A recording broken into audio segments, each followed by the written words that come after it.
love that.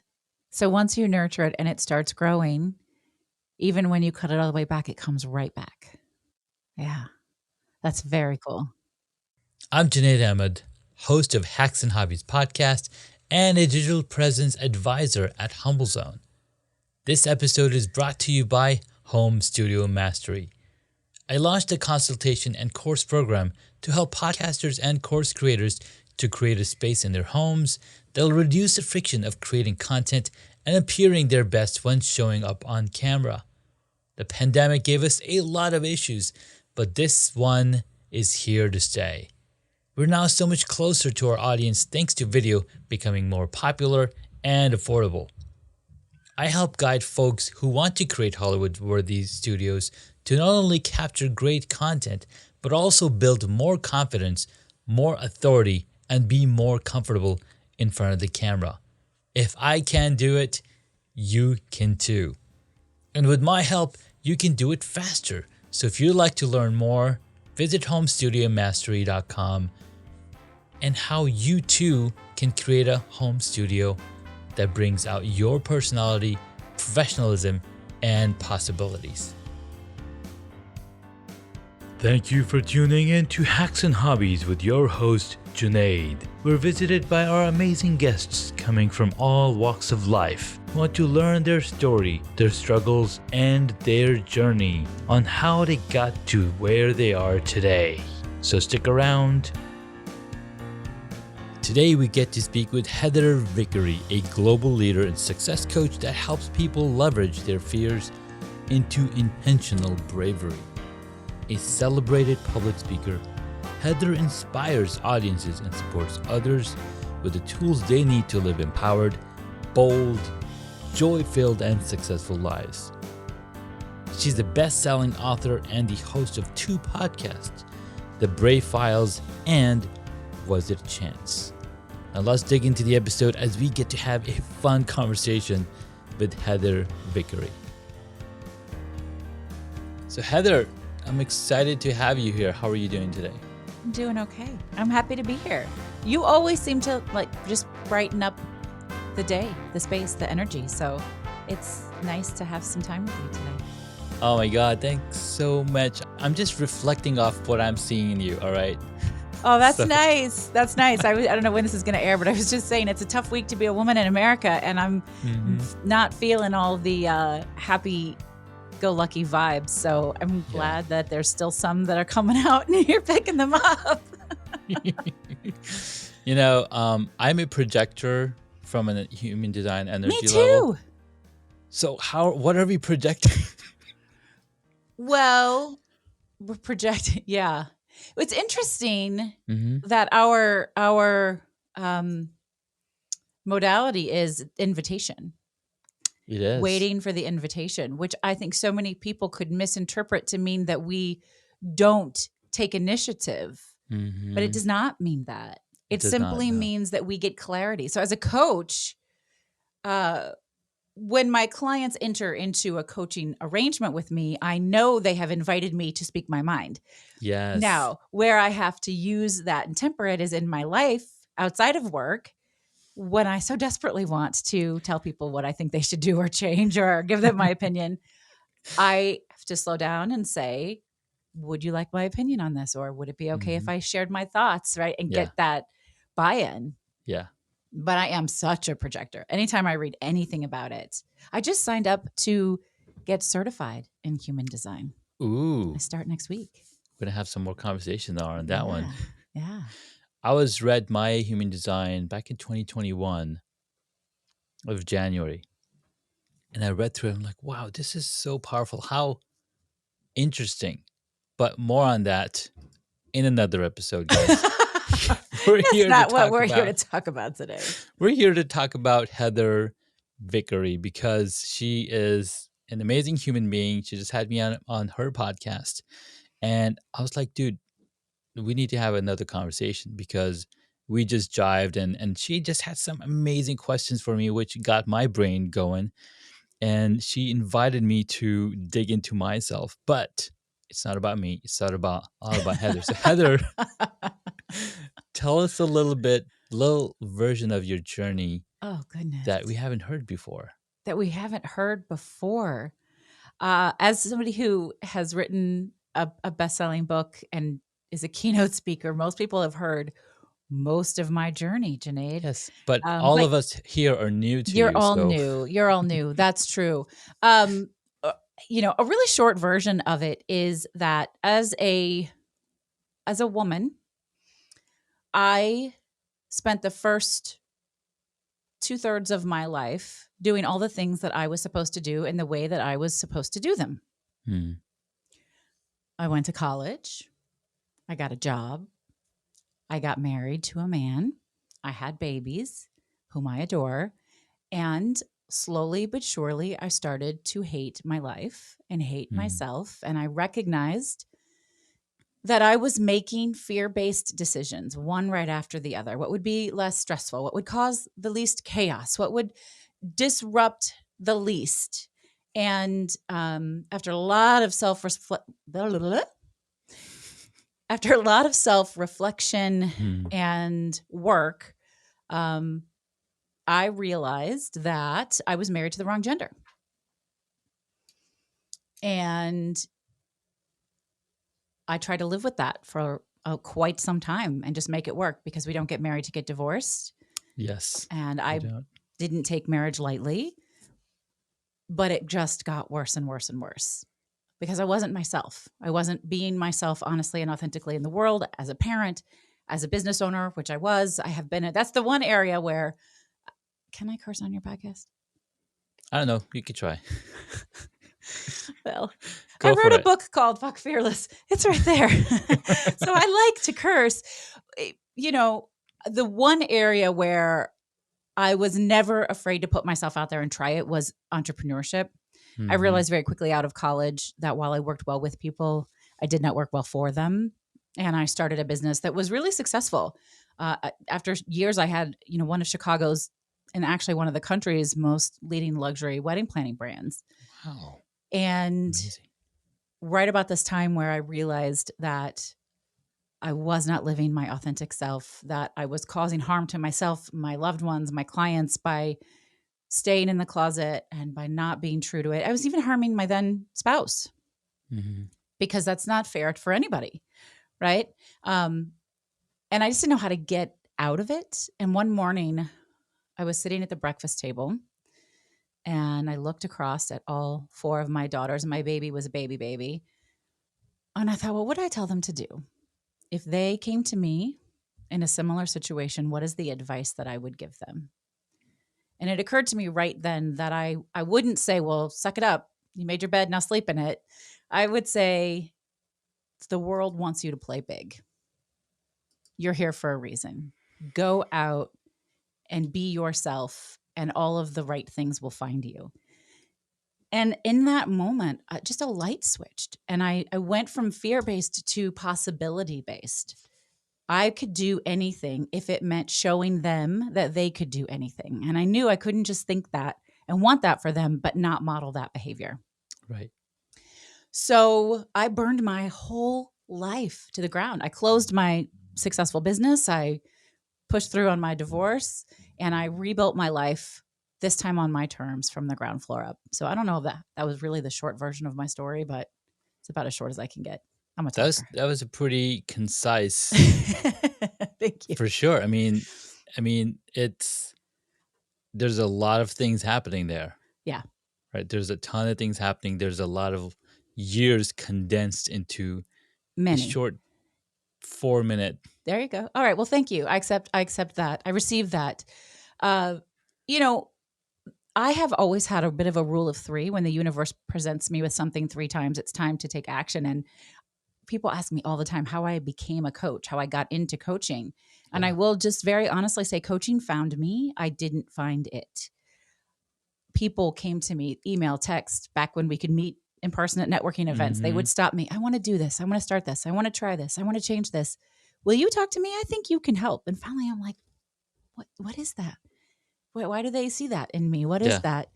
And it was one of the scariest things I've ever done, to then start to say to folks, I can help you with that. I'm a coach. Here's my fee. But they said It's yes. So Isn't that here we are. amazing? Yeah, that's so amazing because the one thing that I try to, so what I try to do, right? I try to take apart the engine, look at all the pieces, what's Hmm. working and how. And we talked about this on your podcast, the how analogy, right? Yes, that's your jam. I love it. So what I'm seeing is the only reason they came up to you to ask you, can you help me with this? Is because you were doing something Hmm. that you were passionate about and you were letting the people know, like, hey, this is what I'm doing. This is my thing, kind of thing. Maybe it So was when the people, projector in me. it probably the projector in you, right? You're projecting Yeah. all the things that you're doing. And when you show up, guess what? People know, oh, this person knows something about it. Maybe I should go and ask. Yeah. Yeah. I am entirely grateful to the wedding industry, Mm-hmm. the national wedding industry, really, not just here in Chicago where I'm based. Yeah. Because when I made this transition, they welcomed me into this space to support them, their teams, their companies. And they were fierce advocates. Like, this is exactly where you should be and what you Yeah. should be doing. And tapping into that zone of genius where I was Mm-hmm. in my excellence as a planner, the coaching and the speaking and the training, that's my zone of genius. And Yeah. I couldn't have done it without them. And I'm grateful. I love that because what you just struck about, and we've been talking about community building in other groups for the past few months. And it's all about communities, right? Without communities, without a group of people that support your mindset, support what you're working on, it's you can only go so far. Absolutely. Well, I love that you said that. And community is so impactful. That's actually why I launched the Brave Circle community, which is Mm, specifically for coaches, consultants, and strategists this is their permanent job, who are earning, you know, a living. very, very high five figures to Mm, above in this role, to network, to have accountability, to get a team of wildly supportive cheerleaders who see the potential and push and encourage and engage for training, for on the spot coaching. It's a market that, we are so lonely. We spend all of our time and all of our energy with serving ourselves. others, Yeah. and we don't have a collective community. That doesn't mean to say we don't have a person or a couple of people that Yeah. we mastermind with or that we talk to, but an actual community to go into with all sorts of different people in different elements of coaching, consulting, and strategy to be your people. Yeah. And I'm so excited about this community. No, I love that. And um, if you've heard any of my episode, I mean, I've been involved in a ton of different Yeah. communities, from cycling to beekeeping to woodworking Well, to all of your hobbies have all of my community. hobbies, right? We Yeah. had to find those communities. And it's just refreshing to see that come up over and over again. People like, how do I go to that next level? Well, do you have a team? Do you have a Mm-hmm. community Mm-hmm. who's supporting you on a day-to-day basis? Yes, we are lonely as human beings. We spend a lot of time alone. And even Yeah. if we're alone around other people, You can still be lonely. we can still be lonely because Yeah. they don't hear the talk inside our heads. Yeah. Yeah. One of the things that you do that inspires me so much, when we were prepping for this interview, what are your hobbies? Like, I know what my hobbies are. Mm-hmm. You create hobbies in this really fascinating way that I'm looking to figure out how to incorporate that into my life and my work, which is beyond the things that you're already fascinated with, Yeah. but a desire to learn something new and then turn it into a hobby until it's run its course and then it has its place and you move on. Yeah. Um, I think we are so conditioned to have to think we have to keep doing the thing that we're doing. We have to always want this one thing, and Yeah. that's not true. No, absolutely not. And I came to that realization when I read the book, The Big Leap by Gay Hendricks. Oh my which is what I God, was that just was referencing with my zone of right, genius. right. The Yeah. zone of genius, Yeah. and he's like, "There's there's 4 zones that we all live in. The zone of incompetence, we love to hang out in that place because like, I want to figure this out. Unless you want to get an expertise, like for example, learning how to ski or snowboard, right? He mentioned that Yeah. that's our zone of incompetence, but you're enjoying because you want something, you want uncertainty in your life Sure. that that gets your brain going. But you don't want that happening all the time because then you're just drained. Like, Absolutely. and as parents, we are in a constant state of incompetence because Oh my God. That is the truest thing I've heard in like 5 years. Constant state of incompetence. What a trip this is, this parenting. I was it just having is. this conversation. Hopefully, this is okay to bring up with a good friend this morning. She and I Mhm. used to walk 2 hours a week together, and we haven't in the last, I don't know, 8 months, and we've really missed it. So this week she said, let's go back to walking. Yeah. And it's such a game changer for me to have that time together. And my kids are ages 9 to 17, and hers are still little.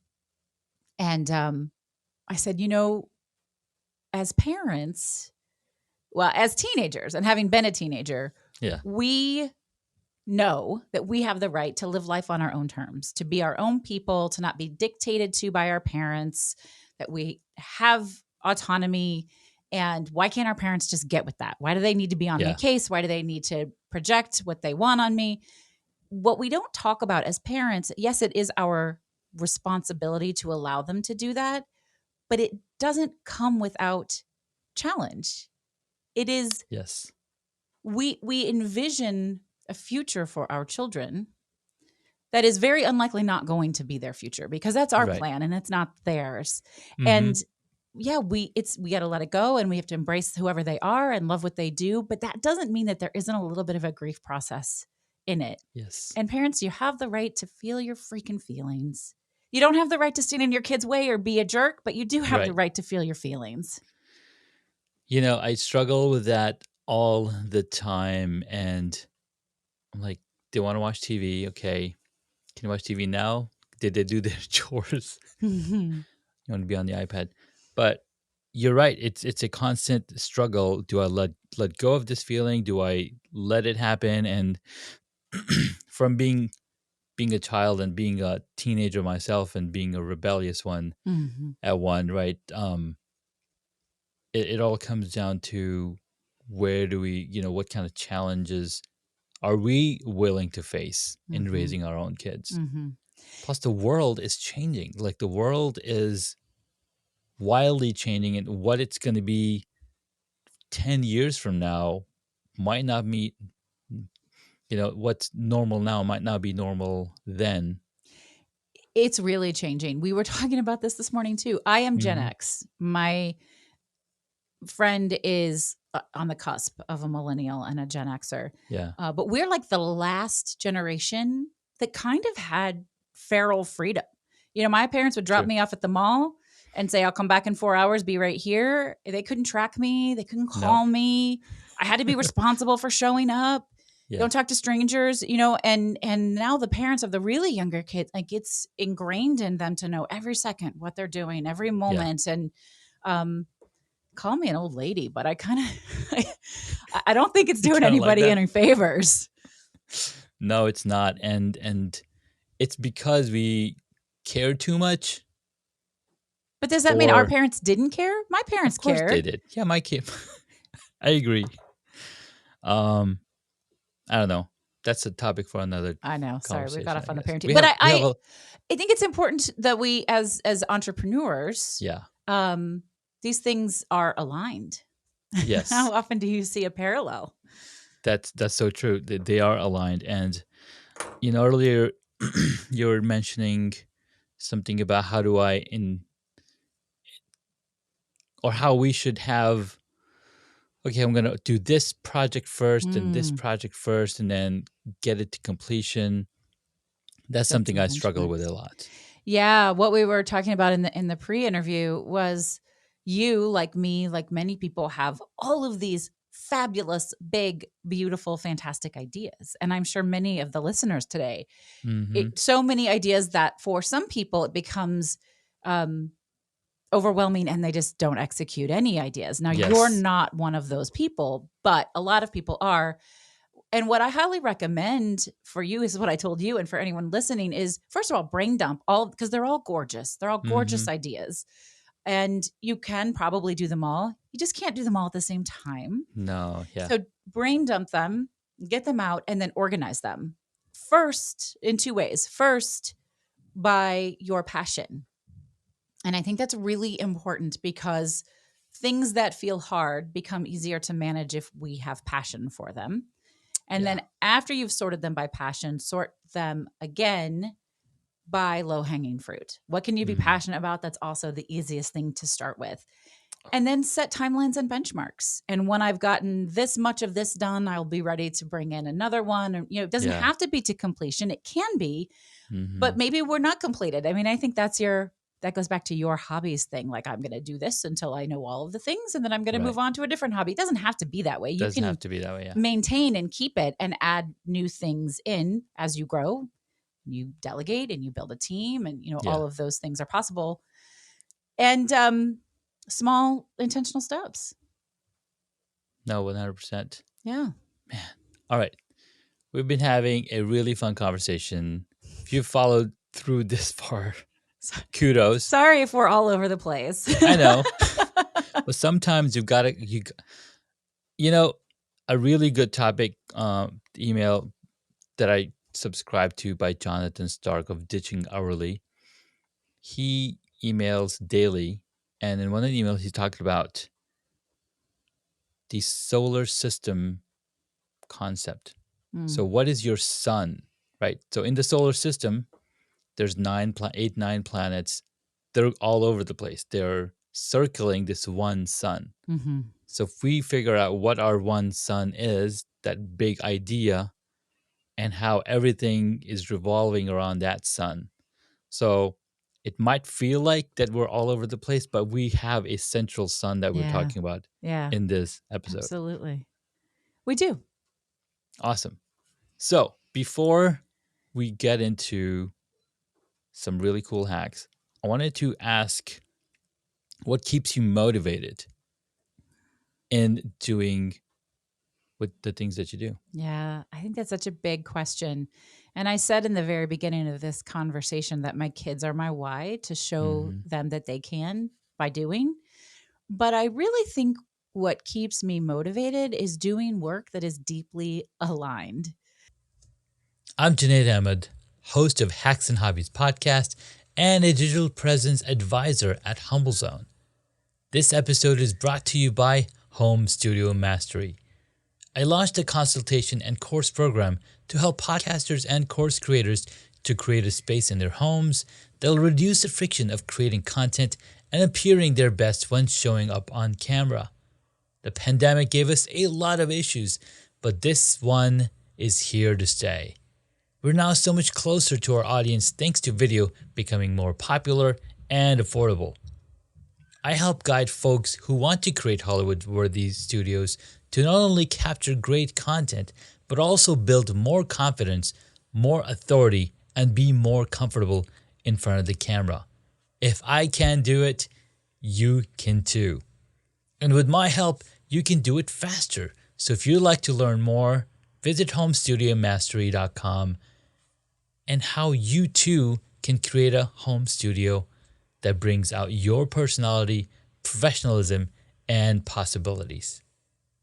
I know that I change lives and that when I work with people, they achieve what they want. And what that is a joy filled life and a business that fits in their life instead of a business that's thriving that they shove their personal life into. I come at it from the opposite angle that it's always been presented at. And when I am doing my work and I see people light up and I see them practice the Brave method, which is my coaching platform, and I know that it's changing their life for the better, that's what keeps me motivated. It's aligned. I am doing the work I am here to do. I love that. And there you have it, guys. You got to find alignment in what we're doing. And if you go to car analogies, if you hit a bunch of potholes, guess what's going to happen? Your car is going to go out of Yeah. alignment, and then your tires are going to start wearing out all differently. Your brakes are, shuddering, so you got to take the car to the maintenance. So then you Hmm. got to get new tires, new brakes, new rotors, all Hmm. alignment so that you could be aligned. And when you hit that gas, you're not going to crash into the sidewalk. Absolutely. And that's what the brave method is about, is all of those different ways we can align ourselves as humans to Hmm. help us elevate our lives and our businesses, because you can't just fix the brakes and think Yes. the car's going to run well. You can't just adjust the tires and think the Right. car is going to run well. If you don't work on all of the parts, things don't work. But I want to say, I don't want that to terrify anybody. Hmm. You don't have to work on all of the parts hardcore intensely at all times. You can do little bits of all of the Little bits, parts, yes. and they do add up. The compound effect is real. Absolutely. 100% real. The compound effect is where it's at. We grow incrementally. So before Heather shares the 3 hacks for our audience that we can apply immediately to our lives, we're gonna take a quick break and we'll be right back. Welcome back, guys. So exciting here. We are talking to Heather Vickery, and I need to practice on my V's. I saw that big pause. It's all right. It's all right. Right? I'm not a native English speaker. I grew up speaking a different language, but I picked up English pretty early on. It's helped me a lot. It's almost like it's a badge of honor to speak English in Oh, the foreign wow. country. It's like, oh, you can speak English. And anyways, let's bring it back around. We have been having amazing conversation with you, Heather. You shared your origin story, how you've been in the wedding industry in the past, but now you're coaching clients to achieve their own brave stories because you did that for yourself, Yeah. which is so inspiring. I don't want to say it's motivating because when you're inspired, You're motivated. you're inspired from within, and Yeah. then you're motivated. Whereas there's like a big difference between, oh, somebody's f- externally motivating you as opposed to you internally being inspired. Absolutely. Absolutely. Yeah. So take it away, Heather. 3 hacks to take away. 3 hacks. Okay. So I will say that these hacks are very, very simple. But simple does not equal easy. Hmm. And some folks are going to be like, pah, whatever. But I will tell you that they will work and they will change your life. And the first one we kind of talked about a little bit. Whatever it is that you want to accomplish, or you feel like you're banging your head against a wall, whatever is happening, break it down into the tiniest, smallest intentional steps. And then just do one, and then just do the next one. Stop looking at the big picture, stop looking at the end game. Take the time to break it down and then just do one thing at a time, and Hmm. it's the compound effect. You will get there. It works. I have clients who will write it sticky notes all over their house, baby steps. Or she named one of her plants intentional baby steps and she labeled it, right? Whatever works. The next one is have a gratitude practice. Gratitude is the only thing that has been scientifically proven to increase overall joy, happiness, and well being while decreasing stress, anxiety, and depression. It's one of the reasons that I've written 2 gratitude journals. It has changed my life. It can be as simple as taking 40 seconds at the beginning of your day or the end of your day to list 3 to 5 things you're grateful for and why. The key is you do have to get them out of your mind. So write them down somewhere in a journal, on your computer, on your phone, doesn't matter, and tap into the why. I am grateful to Janaid for having me on this show because I get to be introduced to the audience and because Janaid makes me feel happy. That's why. It's because when we know why, we can repeat that behavior. Oh my God. Add a gratitude practice to your life. I love You that. don't have to believe me that it works. Just do it anyway. And the last one is very aligned with gratitude, which is make space for celebration in your life. Oh, on my podcast, The Brave Files, I ask every guest, and you know this because you were just a guest, how do you like to celebrate? And it can be anywhere from a piece of chocolate to a dance party in your office to dinner with your loved one or posting on social media or going out for a walk. It can be anything you want. But what happens when we don't celebrate is we don't keep that momentum train going. Celebration begets more to celebrate. And when you celebrate and you share that celebration, it lifts up the vibration of everyone and you will achieve more. You will feel better doing it and you will inspire others in the process. Those are my 3 Oh my God. hacks. I love those hacks. Gratitude, alignment, celebration, Intentional steps, intentional steps. Intentional steps, gratitude, and gratitude, celebration. and celebration. The And gratitude the creates alignment was the alignment. bonus one, right? Yeah, well, but gratitude absolutely creates alignment. Yeah, Gratitude is a really big topic. I mean, I could do an entire it podcast is. interview on it because it reminds you that you're okay. It reminds you that you're not alone in the world. It reminds you to not to stop feeling your feelings, but that there are silver linings. Like gratitude changes everything. It absolutely does, right? And we are so grateful, right, to be sitting in air conditioned homes, Mm, having yes, access to the fastest internet imaginable. And when you absolutely. look at people who don't have just these two things, just imagine, like, wow, I I am mean, definitely grateful. anything. One of the quotes in my gratitude, the first gratitude journal that I did, I have quotes from thought leaders and entrepreneurs and authors. And one of the quotes is from one of my dear friends. And it says, I am grateful for all that I have and all that I don't have. And I love that reminder. Yes. Oh my God, we're going deep. Yeah, Heather, I do that. this has been a fantastic conversation. Um, I wish it would never stop, but we, Well, maybe we we have a should lot just of fun. become regulars. I don't know. I think that just has to happen. Maybe we have a um a brave hobby gratitude podcast, something like that. Yeah. Or we could do like a webinar together or a live show or something.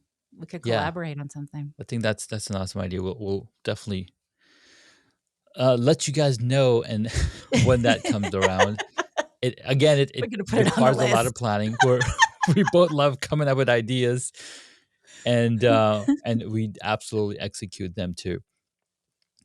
Um, I don't like saying but I'm trying to reframe my head. Let's jump into the 6 questions that we ask Okay. all our guests. Okay, let's do it. Number 1, what is the one hobby that you wish you got into? Playing an instrument, specifically probably the piano. Oh my God. I've had that inkling myself. I was like, I wish I could play the piano. It sounds so cool. And Mm, I've messed around with the piano app on the GarageBand app on the phone. yeah. If we had the space in our house to have a piano, hmm I would learn to play the piano. We just don't. And I could do a keyboard, but if I'm going to play the piano, I want a piano in my house. Well, a really good friend of mine has been teaching piano lessons for 30 years. I see a new hobby coming on. I might have to connect you with her.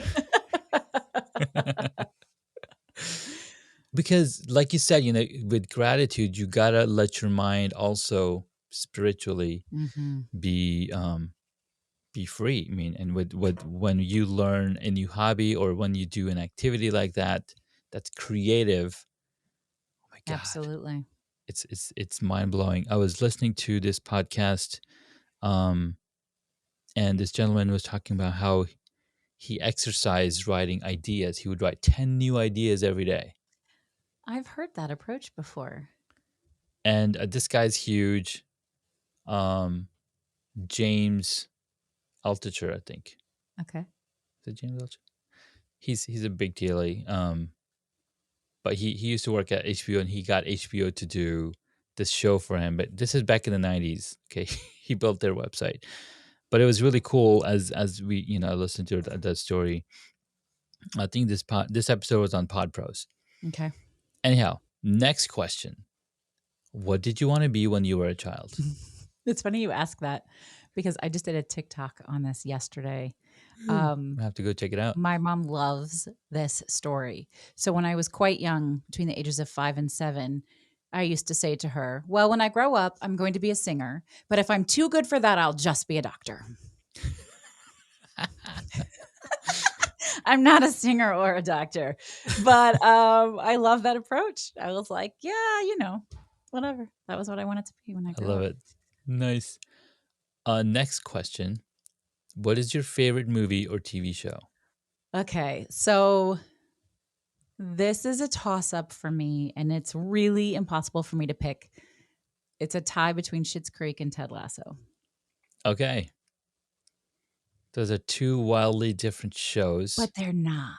but they're very funny. And yes, they are not. I'm gonna have to look it from a different lens. There's a lot of inner work happening in both of them. Yeah, it's the inner work. It's that notion of becoming a happier, better person, of Yeah, inspiring other people, of community. Yeah, same yeah. underlying core values in both of those shows. And if you haven't seen Ted Lasso, check it out on Apple TV Plus. I think season 3 is coming around the corner, I can't wait. and they've won a ton of Emmys. We named our dog Roy effing Kent. That's our puppy's name. He's dark and curly and broody and also Oh my gosh. snuggly and sweet and wonderful. And we looked at him and we're like, Roy. People actually were looking online like, is this person real, or is he's a robot? Oh, that's so dumb. Brett It is Goldstein, dumb. he's real and he's amazing. He is He's amazing. so He's good absolutely in that amazing. role. He's my favorite, hands down favorite character in Ted Yeah, Lasso. he's very, very authentic, or very blunt. All of it. All of it. I'm a lesbian, but he is the perfect man because Mm, he is masculine, right? He's manly, but he also can admit when he's wrong. yeah, He is thoughtful and kind and a good listener, and he makes mistakes like everyone else, but then he yeah. apologizes. It's he's not just the perfect man. He's like a character of a really well. What's the word I want to use? Like a human who has done the work. Yes, and that's very apparent in the show too, right? In the beginning, he's not so that much. That over time, Yeah. with Keeley, But not unlike David Rose. So there you go. yeah, that's right. All right, next question. What movie would you choose if you got to play a character in it? Oh man. I don't think that I was prepared for that question. I don't watch a lot of movies. Wow. I'm sure your kids watch a lot of movies. They do. Mhm. I don't know.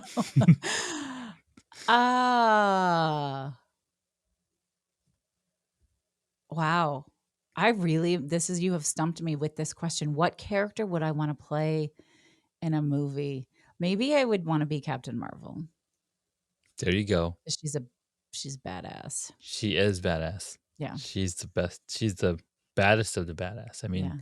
she could have taken Thanos down, by herself. But there's a lot of collateral, and yeah. Yeah. All right, next question. Who is your favorite superhero? Oh, that's funny. It almost falls right after that first question. Inevitably, yeah.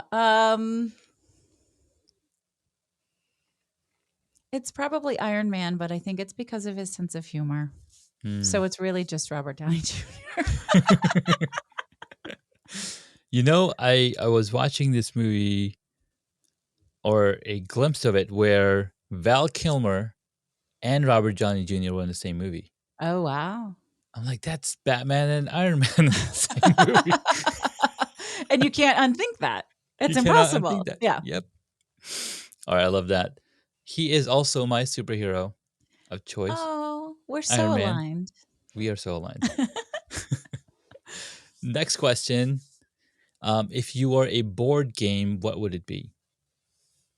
Ooh, if I were a board game. I just was recently introduced to a new game called Azul. Are you familiar Azul. with it? I have not. No. So it's a game. The basis of the game is that you are inside a tile factory in some beautiful country. They look like Moroccan tiles. I don't know where it is, but it's a strategic game, but it's a very pretty strategic game, Mm-hmm. and you have to be really thoughtful about not only what you're doing with your board, but what everybody else is doing with their board. Mm. And I'm a little complicated like that, so yeah. But once you This get it, is it's cool. So, this is really pretty. oh yeah, you looked it up. Isn't it beautiful? It's very beautiful. Yeah. Yeah, I put it on my Amazon wish list. Sometimes my mom sends me presents. I'm like, Mom, I know I'm 47. Sometimes my mom sends me presents. Hey, that's awesome when your mom sends a presents. Yeah. You know, it's because they care. Yeah. All right, Heather, it's been a ton of fun. Where can my audience find you and connect with you and learn more about you, your Yay. books, your communities, and your podcasts? Thank you so much for having me. It has been a blast. Really, the easiest thing to do is go to vickeryandco.com/social. My website, can you guess? The website is vickeryandco.com. But if you go /social, it'll show you all of my social tags. You can sign up for my newsletter, which is kind of fun. You can find out about my live shows. If you are a coach, consultant, or strategist and you want to know about the Brave Circle, let's chat and see if it's a good fit. I was wondering if it would be okay with you if I offered your listeners an opportunity to win a gifted coaching session with me. I think that would be fabulous. All right. So if you have been listening to this and it inspires you and it excites you and you would like a gifted coaching session, I will award them to the first 3 people that email me and mention this show. So you can email me at heather@vickeryandco.com and I will be on the lookout. It would be such a pleasure to be able to get to know your audience and support them. Awesome. There you have it, guys. This was such a fun conversation, Heather. I really appreciate you and the knowledge, the wisdom that you shared with us is timeless. Thank you so much. I'm constantly like yourself, like learning about new things, and I was talking about to somebody, and they're like, I've been working at this, and it's finally coming along. And I mentioned to them the story about the Chinese bamboo tree. Have you heard of this story?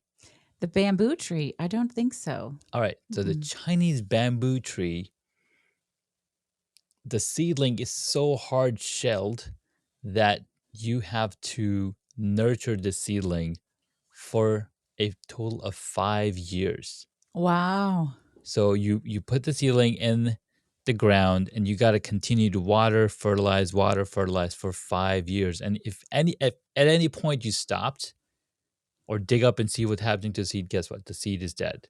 You got to start over again. Wow. But in the 5th year, the plant pops up, the bamboo pops up, and it grows. It's renewable. Yes, it is very renewable, but it grows at a rate of 6 inches per day. I love that. So once you nurture it and it starts growing, even when you cut it all the way back, it comes right back. Yes. Yeah. That's very cool. And that's how businesses are. It takes some time for you to keep working at your business, keep working at your coaching, keep working on yourself. And then in year 4 and 5, you start seeing the results because you really put in a lot of work and a lot of effort into it. So keep going at it, guys. Absolutely. Slow and steady, folks. Thank you so much, Junaid. This was really fun. I knew it would be.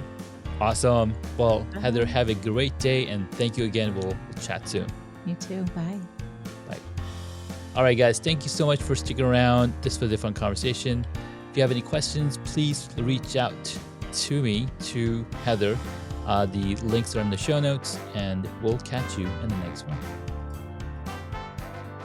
Thank you for listening to this Hacks and Hobbies episode. Junaid would love to hear from you, so please leave a rating or a review on Apple Podcasts. Visit hacksandhobbies.com to find additional information on the guest today, as well as the show notes.